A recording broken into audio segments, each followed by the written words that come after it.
જામનગરમાં સ્મશાનમાં ઓશો સંન્યાસીની અનોખી અંતિમ ક્રિયા નીકળી હતી।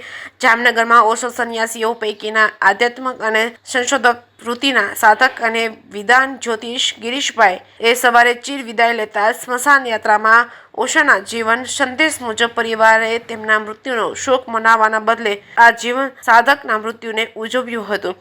જામનગરમાં સ્મશાનમાં ઓશા સંન્યાસીની અનોખી અંતિમ ક્રિયા નીકળી હતી। 1972 પછીના શરૂઆતના ઓશા સંન્યાસી પૈકી જામનગરના જ્યોતિષ અને સંશોધક વૃત્તિ ધરાવતા ગિરીશભાઈ અત્રીનું અવસાન થયું હતું। આધ્યાત્મિક અને સંશોધક વૃત્તિના સાધક અને વૃદ્ધાન જ્યોતિષ ગિરીશભાઈનું 80 વર્ષે નિધન થતા જામનગરમાં સવારે સ્મશાન યાત્રા અને સ્મશાને પહોંચી હતી અને ઉજવણી કરી હતી। ઓશાના જીવન સંદેશ મુજબ પરિવારે તેના મૃત્યુનો શોક મનાવવાને બદલે આ જીવન સાધકના મૃત્યુને ઉજવ્યું હતું અને લૌકિક ક્રિયા રખાઈ ન હતી। જે કેસ ગુજરાતી સાથે હર્ષલ ખંડેરિયા, જામનગર।